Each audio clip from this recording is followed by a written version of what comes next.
everyone, and welcome back to another holiday edition of Boobies and Noobies, the podcast that asks novice romance readers to think outside the dick in a box and brave the unbridled world of erotica. I'm your host, Kelly Reynolds, and today marks day 6 in the 12 Days of Boobsmas holiday special. That's right, we're halfway there. We are bringing you new mini-pods, new stories, and plenty of giveaway opportunities all in the month of December. And the best way to stay up to date on any new episodes and opportunities is to follow us on Instagram and Twitter at Booby Podcast. Now I'm very excited because joining me today for the 6th cup of that Boobsmas tea is one of my oldest friends, LA improviser, actress, and model in the making. It's Miss Lauren Cabrales. Welcome to the show, Lauren. Oh, thank you so much for having me. I'm happy to have you. Oh, I know. I wish I had some tea. We could fix tea. that. I know. You did offer me tea, to be fair. Well, she's very hospitable. I said no, but now I'm very complicated. So there is tea. So hopefully us saying tea so many times, everyone else out there will have a cup of tea. Oh, I hope so. As they enjoy. It's very chilly here. Yes, I know. In Los Angeles. In Los Angeles. I apologize to anyone who lives in any sort of remote climate where... Oh, God, where it's snowing. Yeah. Goodness. I mean, it's in the 40s here and everyone's losing their shit. Oh my gosh, I lose my shit when it's in the 40s, for sure. That's when you pull out the down comforter. When we went to Chicago, that's the coldest I've ever been in my life. It was too, until I lived there. Yeah, fair. And then when you did live there and I came to visit, I visited you when it was not snowy. Yeah, much better, much better. I think it's like both a blessing and a curse that we were both raised in Northern California. Mm-hmm. We both now live in Southern California. We've never really had that white Christmas experience. Well, at least I haven't. Have you? I mean, my family and we've gone to like a cabin in the woods, like not like a sketchy cabin Liam in the woods. Hemsworth style. Wait, Liam Hemsworth, Cabin in the Woods. Isn't he in that one? Is it the other Hemsworth? Isn't that the one with like Ryder Strong? That's Cabin Fever. That's Cabin Fever, okay. Yeah. We're getting sidetracked on campy horror movies on this Christmas podcast. But I have not actually like on Christmas Day. I've always woken up in my parents' house in Alameda, California on Christmas Day. Yeah. But then you guys go on trips. Yeah, we usually take a trip after Christmas. And several years it's been to the snow. I would love it. I mean, I used to visit grandparents when they lived in Reno and Lake Tahoe and stuff. That would be around Christmas time. So it would definitely be part of it, but it never was like that is our Christmas tradition or where we live it snows for Christmas. So someday I'd love that like remote Christmas in like Vermont. Oh, that sounds lovely. Yeah. I don't know if I can get my family to go, but probably we'll not. See. But I can go with you. Yeah, there you go. We'll just ditch all the family and head to Vermont. Oh, I don't know. Yeah, okay. Yeah. Well, so speaking of family, we might as well then talk about this. One of the things we're talking about on these holiday episodes is also favorite holiday traditions, activities, recipes, whatever it might be. So you guys take a trip every year as a family. Yes, around Christmas time? Yes, but actually this is the first year we're not going anywhere. Really? I know. Game changer, right? I guess, is it because like you and Andre, your brother, are like all grown and have jobs and like your own lives and stuff now? Or I mean, just like nobody put it together? Maybe. Dre actually doesn't like to come on family vacations anymore. We've learned that. We have learned like, that. I actually went, usually growing up, my family and I always went somewhere for a few days in the summer and in the winter after Christmas. Yeah, I think the past couple years, since like, I want to say 2015, my brother just kind of stopped coming. Mm-hmm. Yeah. He came last year for the Christmas trip. We went to Fort Bragg, Mendocino area. That's like Northern California I love it up there. It's really pretty. They have sea glass. They do, yeah. That's like all I know about that area. Yeah, and I got some rocks from the beach that I took home, and they're in a vase by my TV. Perfect. I feel like that's got to be part of it, though, too, is that you guys are adults now. I'm sure. We're all busy. My brother does travel a lot with his girlfriend. Right, and he has like the big boy job. Yeah, oh yeah. He shells out a bunch to just go anywhere and everywhere. Like, can I come? Actually, at Thanksgiving this year, I was like, oh, how about I come with you next time? And what did you say to that? Well, because they were like, oh, we're thinking somewhere tropical, because we went to Europe earlier. We went to Tahoe. We've done the woods. We've done the We need European. a beach. We need, like, beach tropical. I'm like, oh, I hear Aruba's nice this time of year. Seems like I could jump on a plane. Right? I'm like, I have probably enough points to go. I could just meet you there. I'll get my own room. You guys can do whatever you need to. Yeah, it's not like you have to spend all the time together. Doesn't it sound like a great idea? And he was like, no, you're not coming. God. It's so funny because I feel like all my friends who are grown with adult siblings, they're all either like best friends or like, oh yeah, we don't talk. Yeah, we don't talk as much. You guys aren't besties. Sometimes we do. I mean, no. But we just live far away. Right. I live really far from my family. Yeah, so exactly. Well, besides your family trips, how do you guys normally celebrate the holidays? You guys do like a rotating Christmas schedule, or is it always at the same place? No, usually it's rotating between my parents' house, my mom's oldest brother's house, who lives in Mountain View. My mom's whole side of the family lives in the Bay Area. Okay, so that's easy. Yeah, and then my mom's cousin's house in San Ramon. That's cool. Are you guys hosting this year? Yeah, we are not. We're going to my mom's cousins in San Ramon. What's something that like you look forward to at the holidays? Like what's one of the things, it might be a meal, it might be an activity that you guys always do as a family. Like one of mine is we always give my mom's brother's family a game every year. Like I don't remember why it became a tradition, but it's become a tradition that we always give them a board game or, not even necessarily a board game. And then we play it on Christmas. So, nice. Yeah. But the last few years have been hysterical because we did Cards Against Humanity. We did What Do You Meme? Which is basically Cards Against Humanity. And the funniest part though is getting like my grandma and grandpa playing this and they'll just be like, my Mimi will just hold up a card and it'll be like bukkake and she'll just be like, I don't know what that means, but that's my card. Like, and it's just the funniest thing. Like, and they'll end up winning because they just put down dirty cards that they don't know what it means. Oh, God. Kills me. But so that's like one of the things I look forward to. Oh, lovely. Yeah, we definitely don't play games like that in the Cabrales household. We don't. Well, I always have my Christmas Eve breakfast with you. Yes, that's very that is true. A good tradition we have. Yes, we always go to Jim's. Jim's coffee shop. I want to say for at least over 10 years now.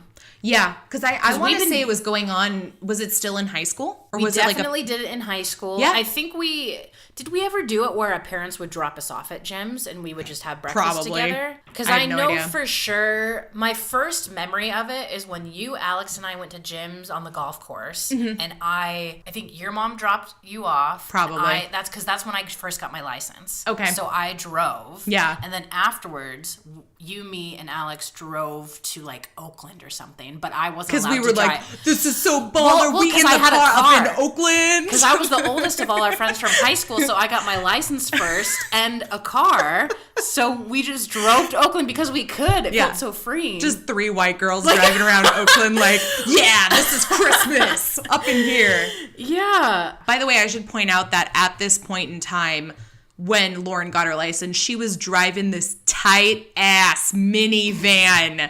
Like a baby blue. Oh, a baby blue Ford Windstar, baby. 1998 Ford Windstar. Yeah. That was my first car. It kind of reminds me of like on 70s Show how Eric has the station wagon. The Vista Cruiser? Yeah, the Vista Cruiser. And I'm like, that was our Vista Cruiser. That was it. It was. It was great. Man, it was good. Yeah, because my mom had that car for a while, and then when I got my license, she gave that car to me, and she got a new car. Yeah. And I drove that thing for years.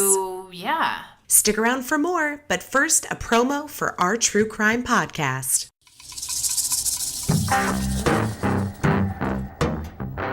Are your friends tired of hearing you talk about serial killers? While you're at a dinner party, have you randomly blurted out the odds of being murdered by a complete stranger? Does Netflix only recommend documentaries on true crime and murder? If you've answered yes to one or more of these questions, come over and sit at our friends' table. I'm Cam. And I'm Jen. And we are the co-host of our True Crime Podcast. And you can listen to us every Wednesday wherever you download your podcasts. See you on Wednesday. Oh, bye-bye. Love ya.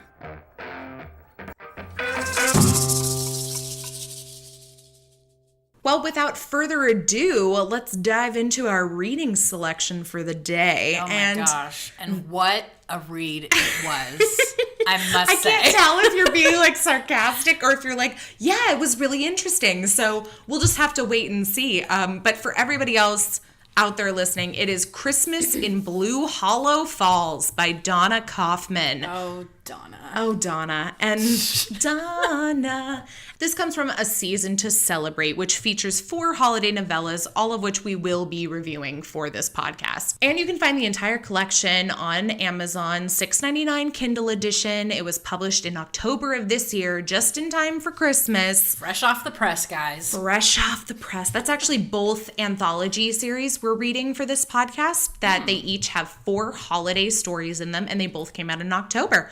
So it's like the battle of the short holiday novellas. There you go. This story honestly has nothing to do with Christmas, except for the fact that Save its it. aunt takes... Save it for the podcast, Lauren. Hold on. Before you give us your full, honest opinions about Donna and her story here, let's start with this. Before reading this story, had you ever read a romance novel, story, novella, etc.? No, never before. Okay. And had you ever thought about one? I mean, I knew they existed, but I never actively thought like, oh, I should read that. Or I... Right. Yeah. And it never really existed like in your, sphere of contacts. Like you don't know people who are reading them, or like does your mom read them, or like anybody around you? No, I know that your mom read them. Yeah. When we were growing up. And I know when my mom had surgery several years ago and she was like, had to be at home all the time. Your mom brought over a huge, like, boxes and boxes full of romance novels. And that's how I got started, too, was, like, there were boxes of them in the garage that I just, like, started picking ones up. That you just started reading? Yeah, it was so great. It was, like, when I was home the first winter break of college, my freshman year. And I just was like, I don't know, I'm in the mood to read. And I never quit. I've been reading ever since. So, yeah, there you go. Yeah, I've never read one. Okay, that's fine. Until now. Well, I don't know if you consider this a romance novel. I do. I mean, it's definitely in that genre. Like, you would find this on the shelves in the romance section. Okay. I think what you're thinking is that because there's not a high sexual content in it, that it's not a romance, but I would equate that more with like erotica or like erotic fiction. Okay. So, and it's, everyone has their own definition. For me, I think of erotica as more of like the sex is like the lead in the book as opposed to like the story or the characters. That's at least how I look at it. The case here, yeah. Yeah, and this one for sure is not the case because this one has no sex whatsoever. Like there's definitely a little bit of, hot and heavy making out or the idea of sex. like these characters talk about. I mean, sure. Well, they're talk about how he's trying to seduce her and everything, but like we don't actually see a seduction play out. No, it's we're gonna dive in deep, guys. Yeah, we're gonna dive in deep. There you go. Good word choice. That being said, let me brief everyone with the Amazon synopsis, which is brief. Great. Let's hear it. Yeah, goes like this. Attorney Moira Brogan expects her brother's Christmas wedding to be a peaceful affair. She doesn't expect to be cornered by an unwanted Lothario, rescued by a gorgeous Aussie chef, or be swept off her feet by said chef. Nursing a broken heart, the last thing she wants is a new romance, but Hudson Walker has other ideas. Ooh. So, okay, I have to say, right off the bat, I love both of their names. I love that she comes from like this super Irish family, Moira Brogan. Like, I'm sorry, it does not get more Irish than that, unless it was like Molly Fitzpatrick, Oh, I guess, yeah. Hudson Walker is like the hot Aussie chef that for some reason found his way to this tiny little town in Virginia. In the mountains of Virginia. Not even city Virginia. Blue but Hollow the mountains Falls. of Virginia. Yeah, and so there's definitely things, there's a lot of things I do like about this story. There's a few things I won't say that I dislike, but just kind of were odd to me or like slowed it down a little bit. Mm-hmm. So how about we just start with, what did you like? What were some of the things you appreciated about the story? Well, Let's see. Let me try to dive into those notes. I don't have many notes. I just have random sticky notes throughout the story. Great. With like my first thoughts when reading that section. Honestly, a lot of them are like me underlining things and writing lame on a Post-it note. To be honest. Okay, well, no, hit me. I want to hear what lame underline. Because the first two honestly, I read most of this book at work. I still got my work done. That's okay. I'm okay with it. Yes. If anyone from work is listening, I'm still doing an okay job. Yeah, there you go. That's all that matters. That's all that matters. Let's see, the first note that I have. I want specifically those underlined lame notes. This one is the first one. Great. Okay, I'll start. So this is so basically, this story takes place in 5 chunks. First chunk, Moira. She's at her brother's wedding on Christmas Day. I guess her brother is marrying some Irish folk singer who is super, super famous. Yeah. So there is paparazzi all over this Blue Hollow Falls town. Right. I'm just picturing Stars Hollow, honestly. No, and honestly, I hear Blue Hollow Falls, and I'm like, it's either Stars Hollow or it's like any town ever in a Hallmark movie. Right. So probably Donna was watching a little bit of G-Girls before. Get it! That's fine. Yeah, and so Moira is heartbroken over this Irish dude Finn that she was with, and she's bummed because she didn't pass like some bar exam. She's an lawyer. Yeah, the attorney. California bar. Yeah. Which, by the way, we actually know somebody who just did the California bar, and it's supposed to be the hardest one. So I'm like, okay, fair. Yeah, but fine. Okay, so she's bummer on the personal front, bummer on the professional front. Plus, you're at a wedding on Christmas. Ugh, God, right. How awful. Gosh, yeah.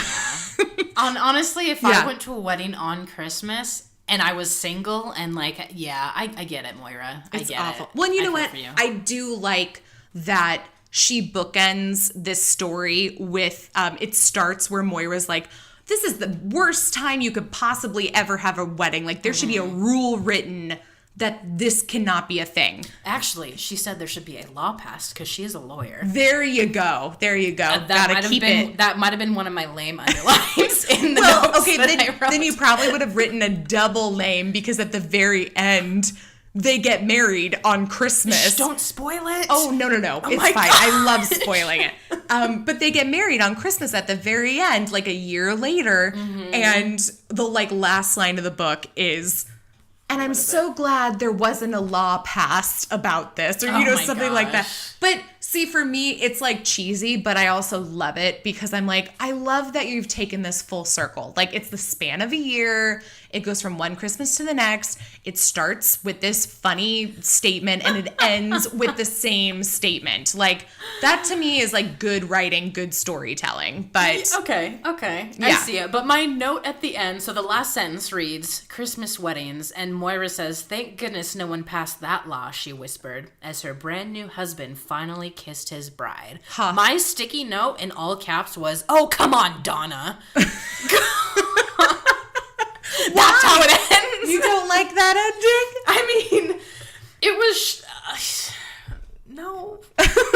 How would you have wanted it to end? Like, what would you have wanted differently? I mean, I'm personally not a fan in general of the whole let's have an epilogue and fast forward like 6 months into this relationship sort of thing. I like seeing it end with they fell in love and they've started dating, like, and this is, let's see where this goes from here sort of thing. So you like that ending there, like every romantic comedy movie basically? Exactly. I love having more of an open ending of like, we know that they get together, but whatever happens next is like a story for another day sort of thing. You don't often get that in romance novels. Usually it's much more packaged neatly with a tight little bow of like, here you go, everything works out, they get married or they end up engaged or, she ends up pregnant or, something that, signifies, oh, they're going to be together forever, but not my favorite type of ending. This one I was okay with just because it kind of went Christmas to Christmas. So I was like, okay, it's cute. It's fun, like fine. It's holiday-ish. There's certain things I'm willing to let slide in terms of cheesiness when there's holidays involved. That one wasn't as bad to me. Like, we just finished reading a story where there's magic shortbread cookies. Like, what happens if you eat these magic shortbread They're not cookies? really magic, or are they? But it's like, it's just like, oh, she believes these cookies are like magical, and like they bring people together and make them fall in love. And that, to me, I have a harder time buying into than some. Oh yeah, from that place in LA. They deliver. You never know. But yeah, that would have been hell. That would have been a story I would read. I'm willing to go into like the magic aspect of Christmas, because I feel like that is a part of the holidays in a sense, is that it is a magical time of year where anything can happen, you know. It's fine. I'll take it. It's a Wonderful Life and all that. And it's not a long story. This one was actually one of the shorter ones in this anthology series. So I was surprised with, I guess, kind of how much happens, but then simultaneously how nothing happens at all, like in like the first half. Do you know what I mean? Honestly, I was telling my coworker as I finished each chapter at my desk, I would finish a chapter and look over at him, and he'd be like, has anything happened yet? I'm like, no, nothing has happened. You know what happened? Yet. He's like, I hope the last chapter is absolutely filthy. You know what? When you have a cover like this, where it's like this wholesome red truck in the snow, this does with a Christmas tree in the back and a dog this does poking not its head out the scream, window. You know, forbidden love. Well, honestly, because I've never read a romance novel before, number one. Number two, well, I guess there's no number two, but you just had specific expectations. I was expecting like a lot of dirty sex. Bam, bam, bam, bam, bam. Right. And I was reading, and I felt like once Hudson and Moira like meet for the first time and they're talking, and he's cooking her breakfast, and he had saved her from this very gross, rude guy. Yeah. You thought they were going to bone. I thought, like, on like the kitchen table. Like something like that. No, I'm with you. There were like 7 different parts in this story. I was just waiting for it to happen, and then chapters just kept ending, and like nothing was. And it's 5 chapters and an epilogue, and I swear there is at least one place in every chapter where you think this is it, this is the moment. But then even they don't kiss for a long time. No, because I was reading, and then all of a sudden when he gets close and he wants to kiss her.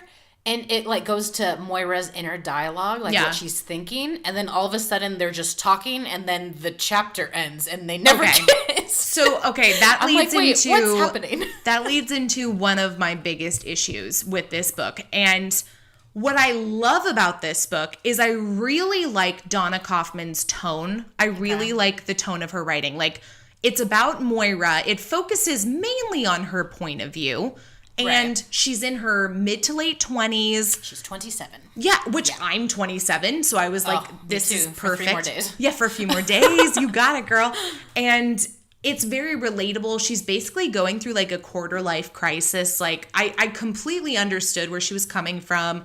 She had like a lot of the time this like dry, sarcastic, like self-deprecating tone about herself, which I love. I'm like, okay, this is real. Like this is, I totally connect with this. She's a real person. She definitely felt like a real person. Yeah, sure. and then Hudson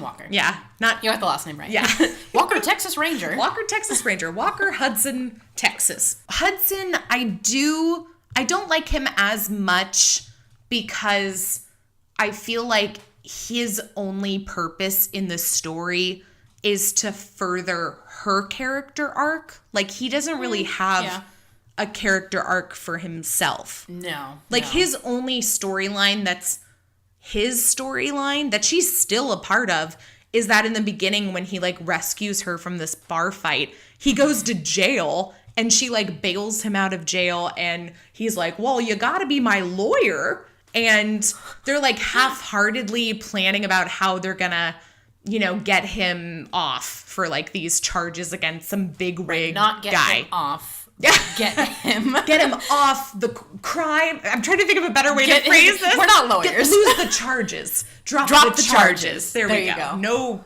there's no getting off. So, sorry, spoilers. But no, and so I feel like that's the only thing we really see of him.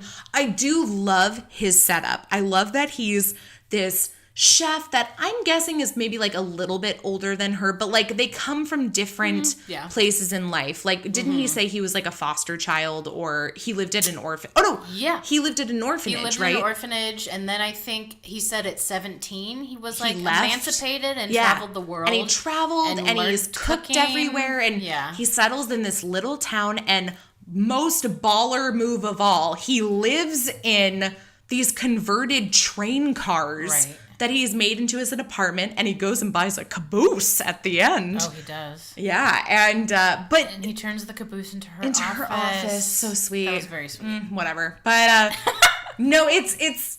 I love whatever, Hudson. I really liked the beginning. I liked the setup of each of them. I thought they each had their own personalities. There's a lot of great like back and forth dialogue between them, but there's a lot of back and forth dialogue between them. Like, I feel like 90% of the book is them talking. Yeah. Like, it just, every chapter would be, you think they're going to have this nice, tender moment, or like learn something, you know, about them. And then it turns into them talking, her revealing more about why she's in the place she's in, you know, like what happened with her in Ireland with the guy, what happened with her bar exam or whatever. But all his, like, he's like a walking bumper sticker or like career counselor or something, because he just is always giving her advice. Like, he's like, yeah, but you know, the way to happiness is following your dreams, or, you know, you'll never find yourself unless you go looking like elsewhere. And it's just but that's like his dialogue for most of the book is. Oh yeah, he has the same stance on everything. Yeah, like, don't stress about it. It'll be fine. Yeah, if you want to go, then go. If you don't, that's fine like, too. Hippie dippy. Oh like, yeah, he's very. I would say he's very dippy. bohemian. Yeah, but it really rubbed me the wrong way. Where I was just like, hippie. Yeah, and I liked him. I didn't feel like he was a bad guy or like had bad intentions or anything like that. He seems like an all around good guy. But it just really rubbed me the wrong way that most of the time he's just giving her advice about how she should be living her life more like his. And I was like, okay. I was like, don't tell her how to live her life. Well, and even if you do, like, if the typical setup for a romantic comedy is you have two characters and each of them wants something, and there's some reason they're not able to get it, and it's usually something to do with them. And from knowing each other and meeting each other, they affect each other in a way that they learn from that experience, and they can take a bit of that person and then conquer this goal. Right. And I feel like he's so like, here, be like me, do this, be carefree, do this. And I don't understand what he's taking from her. I feel like she's not teaching him anything. I feel like he's not learning anything. I just felt like he didn't really add much in general. I definitely felt like she was the damsel in distress throughout the entire story. And he was just like, well, I'm here. I'm a chef. I'm Australian. I'm going to help you. I love you, but I can't kiss you because you're not ready. And like, and then, even with his court case thing, you're like, oh, okay, so she's going to, like, help him with this, and maybe he's going to learn something about, like, how he needs to, like, get a little bit more structure or a little bit more planning or something like her. But mind you, he did not give a shit about his court case. That was he the other did thing. Not care. He's like, oh, even if I lose and they take all my money or whatever, I'm okay. I've been there before. I know, right? Like, he, did not care at all. I'm like, okay, well, what's the point of having this in the story then? Like, it's very cool to be, like, laissez-faire and just, like, you know, have no worries, the Hakuna Matata sort of idea. But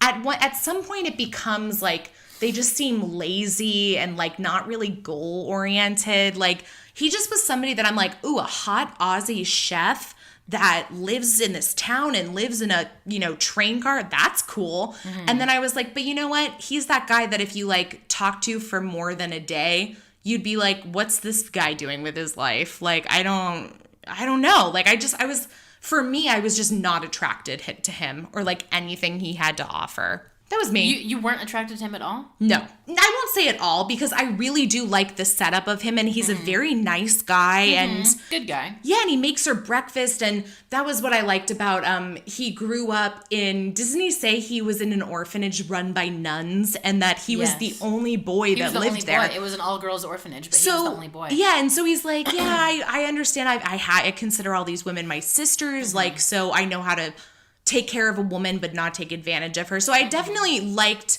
his, I liked those traits about his personality. Like he seemed like genuine, very sweet, but after that I don't know. I feel like he would bother me because I'd be like, well, what do you want? Like what do you, I got everything I need. I'm good. I'm set. And I don't, but I'm very goal oriented. Like I connected so much with Moira in that, like, I feel like there's always a plan. There's always something, and plans change. Fine.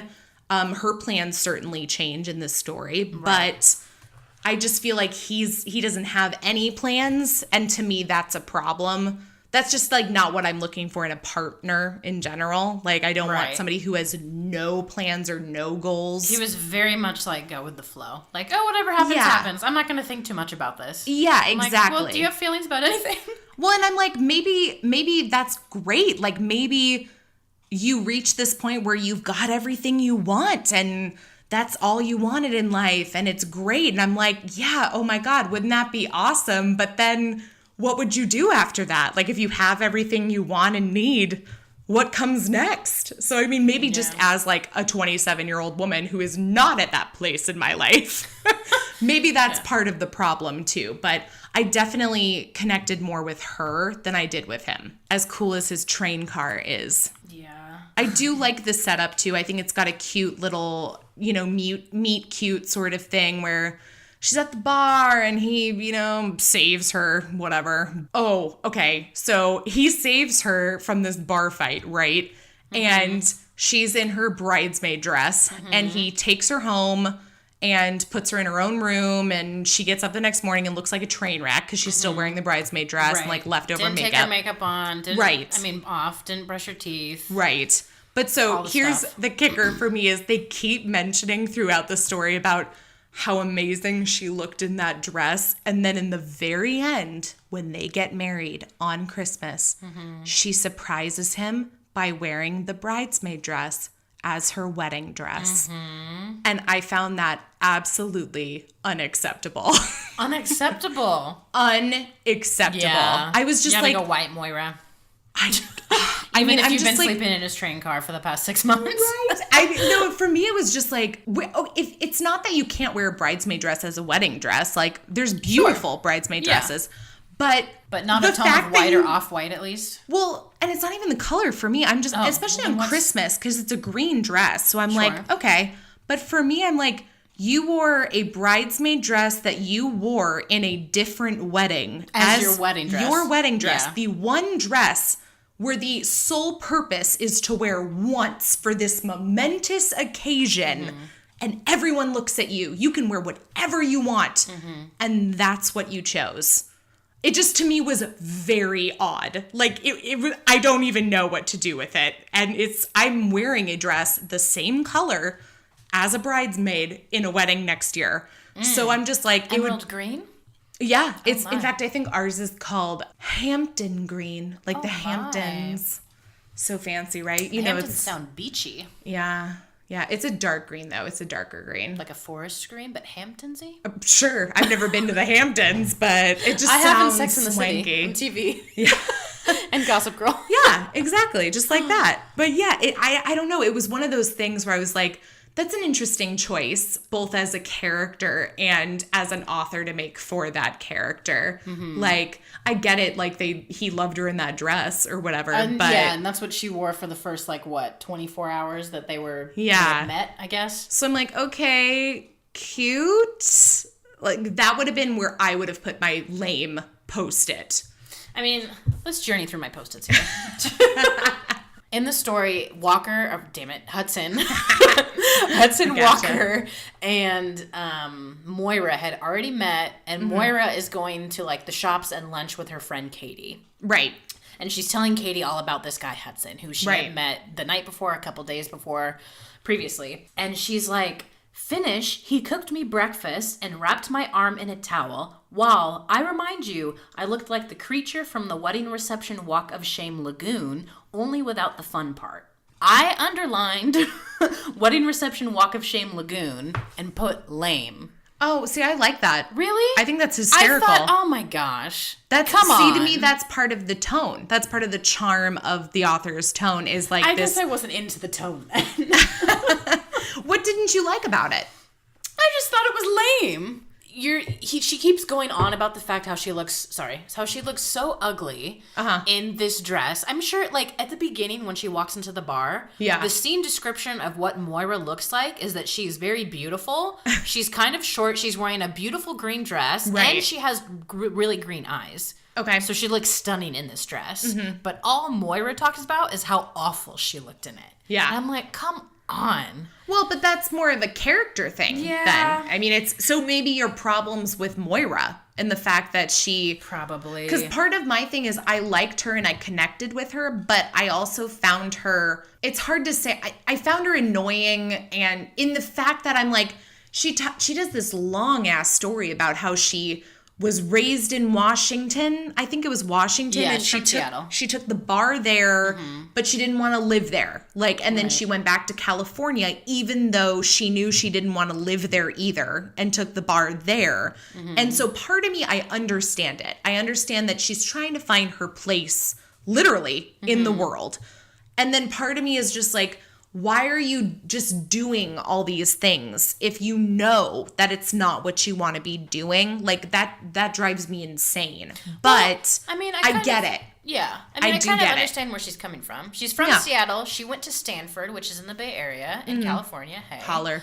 And then once she graduated from Stanford, she was like, all her family's in Seattle. She's like, I'm going to move back to Seattle and take the bar there and pass it to practice law in Washington. So she does that. She passes the bar there. She starts practicing law for a while there. Then she's like, I feel like everyone in my family's watching me because everyone's in Seattle. I'm just going to go back to California. So she goes back to California to get away from her family. Yeah.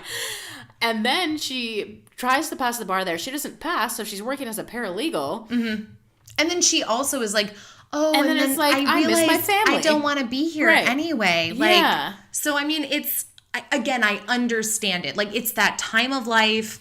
Everything's changing. You're not sure what you're supposed to be doing. Everything feels wrong. And I think that kind of goes to like her image of herself too, is she just has this negative image of like where she is in life.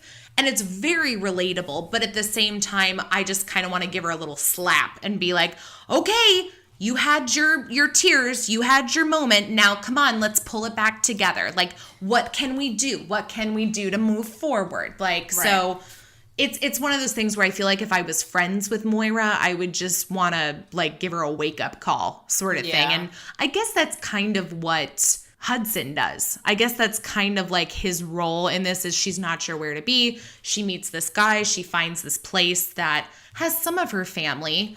Although that was my other thing is if she's looking for this place to be in the world, it feels like she's not choosing to be there for Blue Hollow Falls. Like there really isn't a lot about Blue Hollow Falls. We learn about how her brother and some of these guys opened up the gastropub and the mill. And they like converted it into like stores and stuff. And it sounds awesome. It sounds lovely to visit, to be honest. It sounds beautiful. And I'm just kind of like, but you're not really choosing to stay there for that. You're choosing to be there for a guy.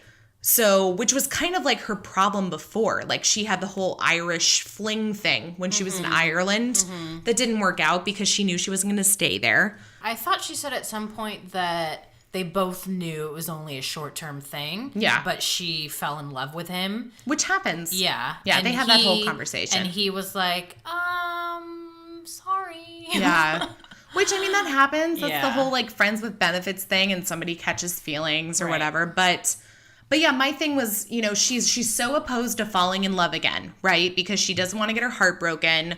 She feels like she's still getting over this other guy. She's not sure where she's going to be. So why would she settle down with some guy in like a state that's not even one of the 2 states where she passed the bar or took the bar? Right. So that was like one thing that kind of irked me too, was I was like, you're having this whole self-discovery thing, but then you end up moving to this place, not for a job, not for the place, but for this guy that you met there.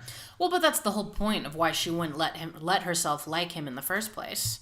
For what? Is because she didn't want to do that. 2-3 chapters, she was like, no, I'm not gonna, I went through this whole thing. She's fresh off heartbreak. She's fresh off not passing the bar in California. She doesn't want to go back to Washington. She can't stay in California and continue to be a paralegal. But then she does exactly what she didn't want to do. And then she's like, what am I going to do? Move here for this guy? But she does. I know, but she didn't want to at first. I know, but that's the one thing, like, and I think Donna Kauffman tried to, like, change it a little bit, because there's that really weird scene that just seems so out of the blue when that guy Drake shows up when they're, like, having lunch, and he's like, oh, yeah, I loaned this guy my fiddle, and I haven't gotten it back. You know, there used to be somebody here that gave legal advice, wink, wink, nudge, nudge. Right. So you're like, oh, okay, so this is going to be like her pathway. But she doesn't even really, stay here and give she doesn't talk advice. about that. It's never like about like that's what she's going to do, or she loves this place. She falls in love with this town. You know, I mean, at least in like shitty Netflix Christmas movies, they fall in love with the town as well as this person that's there. It's like the town itself is like a character. And even in a book like this, you have the title of the book is the city. So I'm just like, I felt like it should have played a much larger role in her story of like her finding her place physically in the world. And yeah, it just doesn't. She kind of goes back and forth between family. She's like, well, I could make Blue Hollows work because my brother lives here. Right. And my brother and sister-in-law. And then Hudson is good friends with my brother. Right. So, like, my brother will be nearby. And she left to get away from family, but then she wants to go back to family. But then she's like, well, see, it's frustrating. Maybe there's less family here. Yeah. I'm sure if it was you, it would be very understandable, like, in that context, but like looking in on somebody else having this experience, you just get very frustrated. Like you just are like, why are you making all these weird choices, or this shouldn't be this difficult, you know? And I know it's very judgmental, but it's that look at it. And I'm like, oh my God, this is probably how people look at my life too. And are like, what the hell is this bitch doing? Like, you know, that's what I think every day of my life. Every day. I mean, yeah, and it's true though. So I don't know. I had such mixed feelings about a lot of it. Like I really did enjoy the book overall. I wouldn't even call it a book. It's a short story. Yeah. But there were just so many pieces that when you like put them all together, you were like, huh? Like that's lame, underline post-it note. My next post-it, why the fuck do they have a motto? Oh, do you know for the two of them? They yeah. Okay. They're not together. I'll give you that lame. They're I will not give you that together one. for 3 whole chapters. They don't even kiss, which is fine. Take it at your own pace. However, this is a novella and we need things to happen quickly. Right. It's something about how he's like, this is going to be our motto, our couple's motto now. And then it's not just that. They're like, this is our motto now. Here's going to be the motto for the next time in our life. Here's going to be the motto for the following time in our life. And the motto thing, I'm like, okay, I could take it or leave it. But the fact that they're just deciding all this, they kind of jump right into couples mode, you know? Yes. They go from 0 to 60 very fast. Very quickly. Not together. She doesn't want anything to do with him. And then all of a sudden, they're looking at cabooses together. Honestly, like this motto business comes in. They start talking about it right after they're kissing. Yeah. We have a motto? And he says, every great endeavor should have a motto. Endeavor. See, and again, that's like something that bothers me. Like that word choice, endeavor. A giggle escaped her. And ours is, why not? Seems a bit wishy-washy, doesn't it? Yes. Well, that's just our first stage motto. Oh, God. Who talks about mottos? Well, and After making out? who's talking about different stages of a relationship that, to me, isn't even a relationship. Oh, like, no. This is like the moment where they're kind of saying, you know what? I think we should maybe start dating. Like, let's pursue this. Let's pursue this and see where it goes. So, like, I don't know. You're right, though. It goes 0 to 60 very quickly. And well, that's just our first stage motto. Oh, we have mottos in the stages now. I see. Some of this dialogue is very, very corny. yeah, I love that they make each other laugh because he's always laughing at whatever she says. I'm like, oh, that's nice. Good for you. I have a lot of pent-up kisses I need to get out. I hope you don't mind. Yeah, so again, perfect moment for boning. But does it I thought for sure they were going to fuck on the caboose. Oh, like I thought for sure in the office. Yes, when he went like to... so many missed opportunities. Stage 2. Fuckertunities. Is that the word? There you go. Third time's the charm. So many fuckertunities. Yeah, just why do they have a motto? I don't know. She turned in his arms even better. At his questioning look, she said, works for me, stage 3 motto. He laughed. Done. As in this book should be. You can't see right now, but I'm giving Kelly a look about how I feel about I that. can feel it. I can feel that look like piercing my insides. Gross. I think, honestly, at this point in the book, I put it down on my desk and had to get up and walk around a little bit. That's fine. I was just fed up with the direction of this couple. I just did not buy the pacing of like them becoming a couple. I wanted... Because I know, I understand, Donna, I get you. I understand you wanted to go with this will they, won't they crap. And it's a short story. But like, it's there's a short only story. so much you can Yeah. get in. Like, that's definitely one of the burdens of doing a novella. But at the same time, I've read novellas where you definitely do get a nice... I think the problem was maybe she was thinking too big. Like, she was thinking we have to get from them meeting to like the happily ever after, which is what we get. We get them getting married, a year later. Oh yeah, it goes very quickly. So I almost wish it had been more about like them. You could have ended it with, okay, you know what? She was going to leave, but instead she's going to stay and, try and pursue a relationship with this man. But again, that goes back to what I like in romance and romantic comedies, which is the like kind of what comes next moment. Sure. Which hopefully is not one of their mottos, right? Right. Was that one of them? What comes next? I hope not. No, I don't think so. Okay, good. But another section. Oh, good. Let's continue through my lame notes. Yeah. Gosh, the first time he tries to kiss her, he says, "Come here, lawyer lady." This is what? Sorry, I was using my Australian accent. Oh, is that what that was? Got it. Okay. Not my best one. I usually have to practice for a little bit. Yeah. Mine comes out like Crocodile Dundee. That's what I was just going to say. I need to listen to Steve Irwin. She's a big one. Oh, crikey. Come here, lawyer lady. There you go. That was a good one. Okay. I liked that one better. Come here. That sounded more like the Weasley brothers. Like, yeah. No. Come here. That giggle. Yeah. I was just watching Harry Potter the other day at work. There you go. 'Tis the season. Mm-hmm. Because somehow Harry Potter's every a Christmas channel movie. considers Harry Potter to be a Christmas movie. Who knew? He says, "I think of life as one grand seduction." And I wrote, "Oh, you do you?" Okay. It's one more of his bumper stickers. Like, I feel like you could make 50 bumper stickers out of... I just fat eye roll at this guy for most of the time. My gosh. And then at the end of chapter 3, when they still haven't kissed... Okay, they're about to kiss. She looked up at Hudson, knowing her life was once again at a crossroads. And are you doing the same thing all over again right now? That's our inner monologue. And I wrote, why are you guys not kissing? Like, what's stop happening? thinking about it, stop talking. Why, you're there. I found in your a lot faces of... are inches apart. Just do the damn thing. I found in a lot of romance that sometimes their inner monologue is better than what they actually say to each other. Like, they'll have like this whole other dialogue without actually talking, and then when they do talk, you're like, oh, but you were thinking something so much more witty or exciting than what you actually said. Like, meh. Yeah. But I really did... This was my thing, is I loved the start to this book.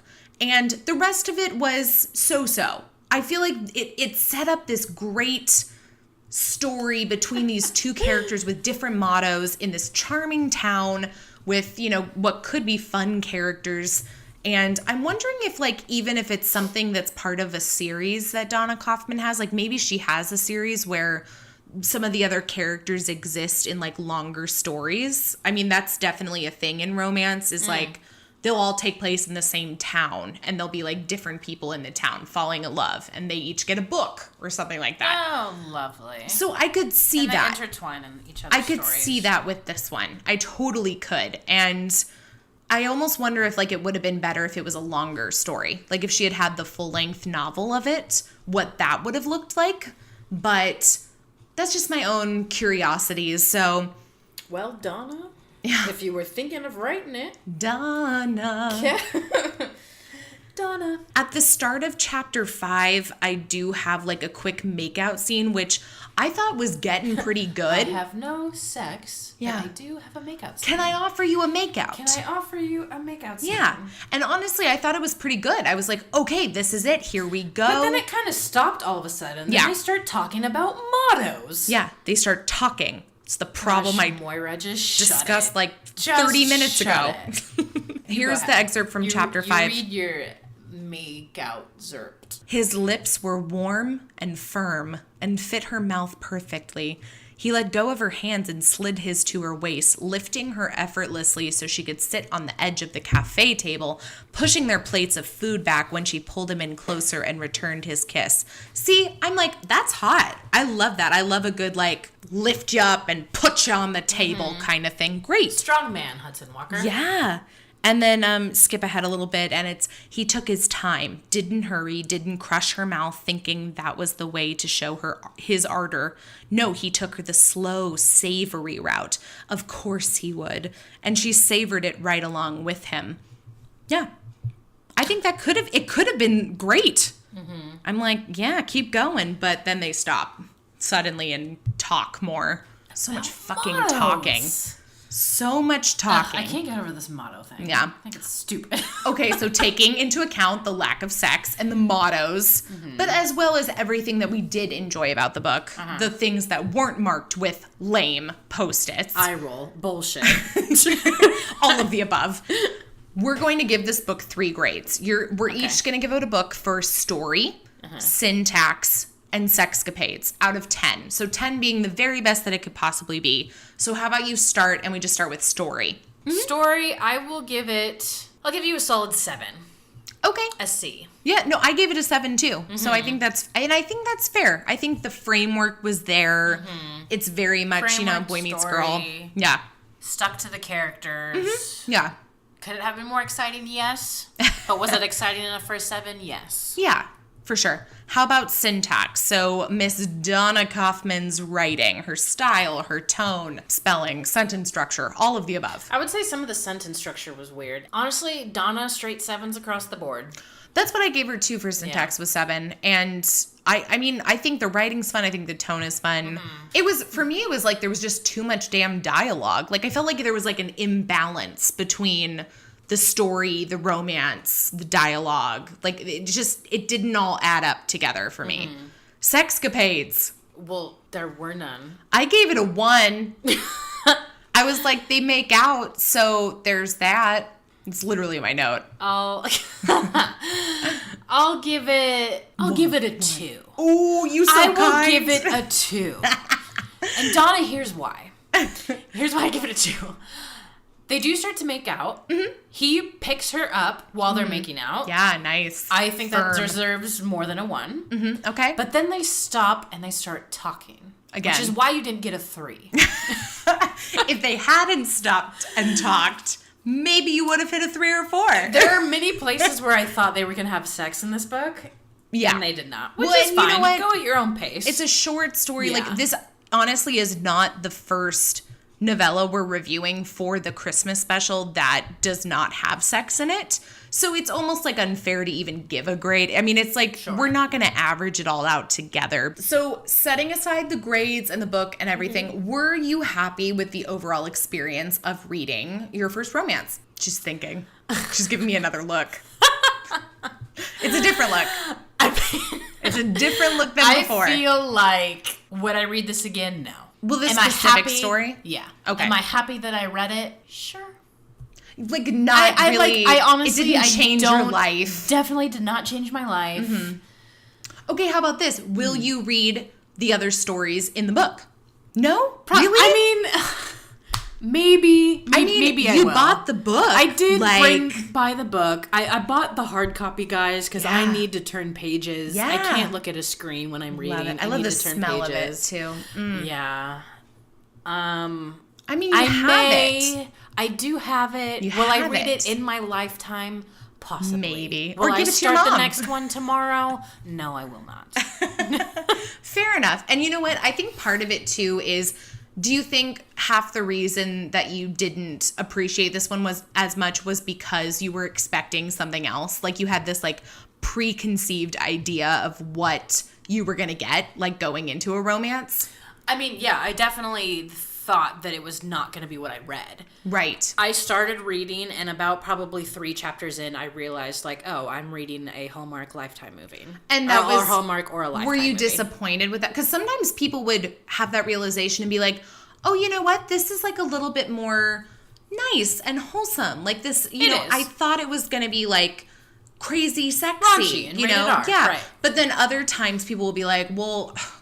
when are they gonna fuck? Like, Why why is do you this think rated I'm G? Yeah, why do you think I'm reading this book? Yeah. You know, so I definitely get like both sides of it. Yeah. So you had a more disappointing view of it. I mean, yeah, it was just different than what I expected. Fair. And then I thought, like, oh, well, great. I mean, Hudson and Moira forever, I guess. Well, and as you know, with anything, you can't judge the entire genre based off of this one story, because this is obviously not representative of the entire genre of romance. Like, there's plenty of the raunchy bits. So, you know, I mean, if that's what you want, I've got plenty of recommendations for you.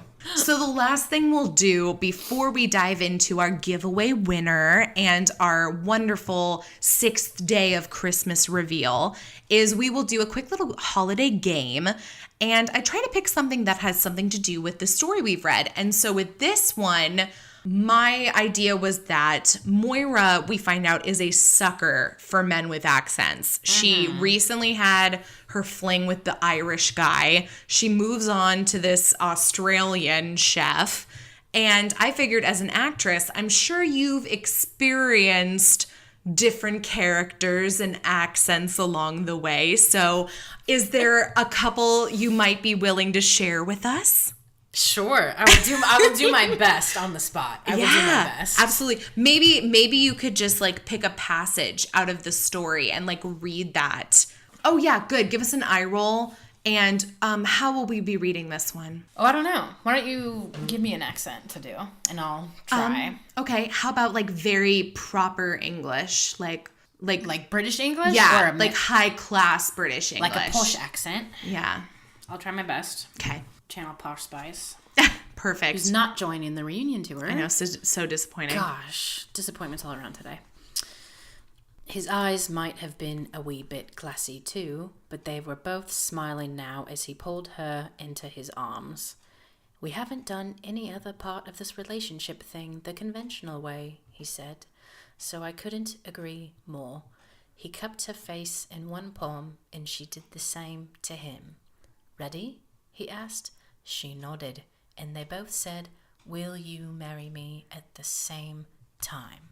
"Try and stop me," he said at the same time. She said, "I thought you'd never ask." Cue eye roll. That was the fattest eye roll. Yeah, I forgot about that part. I forgot about the proposal. Like, he like gets down on one knee. Yeah. And she's so surprised. But then they end up asking each other, like, they both propose in that moment. Right. Okay, how about something else? Give us a bullshit moment and read this bullshit moment in Deep South. Or like, do you want to go opposite? The South will rise again, man. Not Joey Tribbiani Deep South, but... I did just watch that Friends episode the other day. So good. It's always good. Either Deep South or I'm always partial to like a Minnesota Midwest accent too. So Minnesota. Yeah, so I either... love the Great White North. Her hand flew to cover her mouth when he slowly bent down on one knee. "Hudson, are you sure?" He simply looked up at her and smiled. All the love, affection, and the amusement she seemed to effortlessly spark in him right there for her to see. "Are you?" he asked. She nodded, and the tears that had threatened to flow upon seeing the overwhelming gift of her very own law office spilled over as she saw everything she'd banked her hopes and dreams on. Then I just want to use Australian. "Moira Eileen Brogan," he began. "You came into my life in a swirl of green silk and flying fists," he grinned, "and it only got more entertaining from there. You've made me realize that some things in life are worth making happen and not just taking them as they come." Yeah. I feel like there's such a fine line between Australian and like Cockney in a way. Like they, A little bit. like I'm just. I'm no Fred Armisen, who is an expert at all accents. My gosh. He's fantastic. That's Yeah. why I love Portlandia so much. Is for the two of them. I mean, it's just killer. I hope those accents were semi-decent. I'll accept them. I will absolutely My accept Minnesota them. one's probably not. I did do a great scene in acting class, I think maybe a year ago by now. I had a scene from Fargo. Yes. Yeah. Oh, I love the Midwest. I miss it dearly. Maybe not at this time of year, but Oh no, I'm cold just sitting in here in LA. it's so good. Well, and with that, let us wrap things up. And we have a winner to select for our giveaway today. For this giveaway, we decided to choose a random winner off of our Instagram account at Boobie Podcast, and we recently hit over 400 followers, so we decided to choose lucky number 400, which is, quiet drumroll please, Writer's Bagel Basket. Ooh, congratulations! Yes! I think they're actually also a podcast I have yet to investigate, but they had me at Writer's Bagel Basket. I'm just like, I'm a writer. I love bagels. Like, sign me up. Carbs. So congrats to you guys. You are taking home a blind date with a book as well as a few little goodies.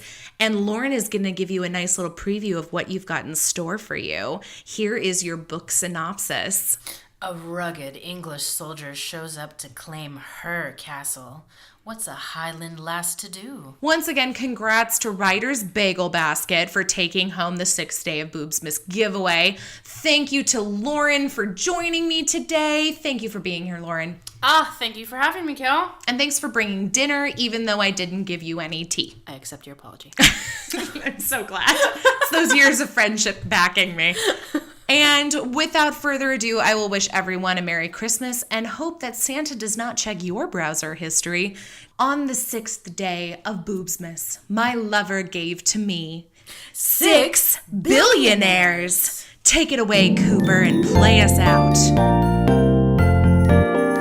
On the 6th day of Boobsmas, my lover gave to me 6 billionaires, 5 penis rings, 4 dukes of fucking, 3 butt plugs, 2 nipple clamps, and a hot hookup underneath